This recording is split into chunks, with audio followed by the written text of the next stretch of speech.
that's just a shell. It's not bad or good. That part's up to you. It's hard to believe, but it's already been 6 years since Alita: Battle Angel hit theaters. Now, in a bit of box office irony, the new live-action How to Train Your Dragon remake has overtaken the James Cameron-produced cyberpunk epic on the international charts. That might sound like just another stats headline, but for fans of Alita, it's another reminder that while the movie made a splash back in 2019, the sequel has been stuck in limbo for years. Still, talk of a continuation hasn't gone away. In fact, the people who made the first one are still very much on board with the idea. A few years ago, director Robert Rodriguez opened up about it in an interview with Joe Rogan. He made it clear that Alita's journey in the Iron City is far from over in his mind, and he'd love to make another movie based on Yukito Kishiro's manga series. At one point, he wasn't sure it would ever happen, especially after Disney acquired 20th Century Fox, the studio that produced the first film. But that doubt faded once he noticed Disney's still releasing other Fox projects. That little spark of optimism made him believe a follow-up wasn't impossible. In fact, he and Cameron have enough story material to potentially make not just one sequel, but two. It's not just Rodriguez keeping the flame alive. In 2022, John Landau, a producer on Avatar: The Way of Water, also voiced interest in seeing an Alita sequel. He admitted he's been in talks with Rodriguez, but wasn't ready to reveal a timeline. Meanwhile, James Cameron has said he's actively working on the project, though he's kept details close to the chest. So the dream hasn't died, it's just simmering on a back burner while other big projects take priority. For those who might not remember the first film in detail, Alita: Battle Angel is adapted from Kishiro's manga Battle Angel Alita and is set in a gritty cyberpunk future. It centers on a cyborg named Alita, discovered in a scrapyard without any memories of her past. As she starts piecing her history together, she becomes a hunter-warrior and later a motorball champion. Rosa Salazar brought Alita to life through motion capture, with Christoph Waltz playing her mentor, Dr. Dyson Ito, Kian Johnson as her love interest Hugo, and Mahershala Ali as the villainous Vector. The road to getting Alita on screen was long. According to Anime News Network, the project entered pre-production way back in 2003, but it sat in development for years because Cameron was busy with Avatar. When the movie finally came out in 2019, fans embraced it, giving it a 91% audience score on Rotten Tomatoes. Critics were more lukewarm, with a 61% rating, but that didn't stop the movie from grossing over $404 million worldwide and picking up award nominations, including Best Science Fiction Film at the Saturn Awards.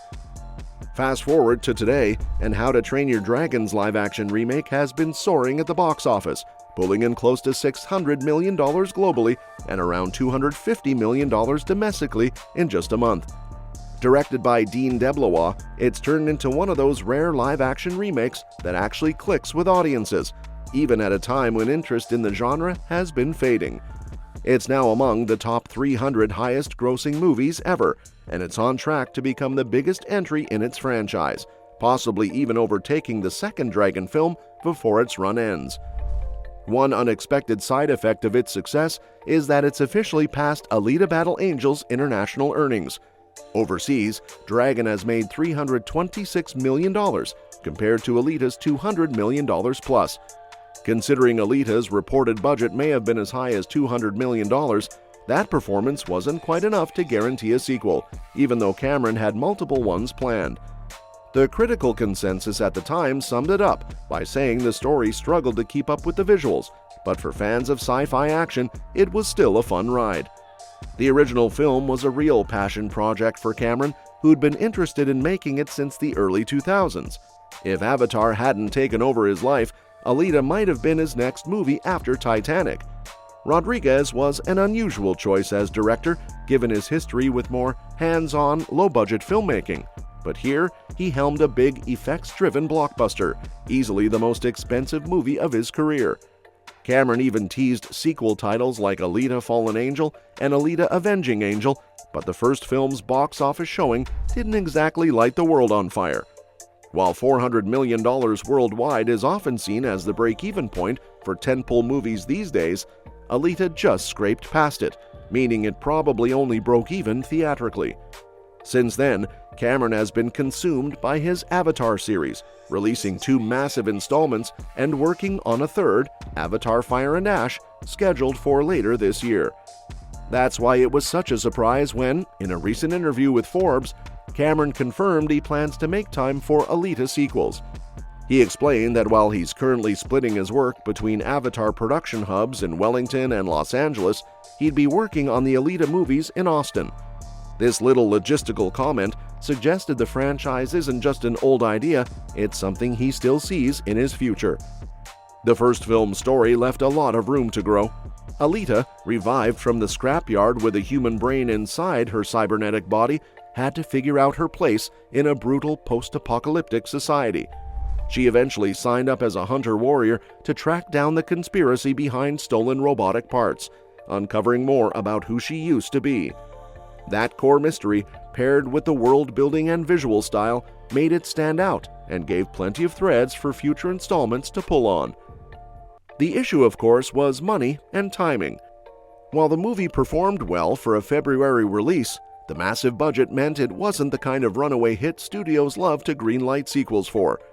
Then came Disney's acquisition of Fox, which froze many projects during the merger. By the time the dust settled, Alita fans were still waiting for news, and other projects had taken priority. Now, though, Cameron seems ready to revisit Alita's world, just not immediately. He's still deep into Avatar territory. December's Avatar: The Way of Water dominated the box office, pulling in billions and proving audiences still can't get enough of Pandora. Cameron has already locked in 3 more Avatar films, with the final one set for 2031. That schedule alone shows why Alita fans might have to be patient. Still, it's not all bad news. The fact that Cameron is talking openly about Alita again, along with Rodriguez and Landau's continued interest, means it hasn't been forgotten. If anything, the team is just waiting for the right window to dive back into that cyberpunk city and pick up where the first film left off. For fans who have been holding out hope since 2019, that's enough to keep the excitement alive, even if it means the wait will stretch on a while longer. So, for now, How to Train Your Dragon might be the current box office darling, but Alita Battle Angel's story isn't over. It's just paused, stuck between massive blue alien epics and a shifting studio landscape. And if Cameron and Rodriguez do get the chance to make those sequels they've been dreaming about, there's still a bunch of story to tell, characters to explore, and maybe a shot for Alita to fly higher than ever before. And that's that for today's video. Thanks for watching, and we will see you in the next one. And don't forget to like, share, and subscribe to stay in the loop. And if you want, you can share your thoughts about this video in the comments.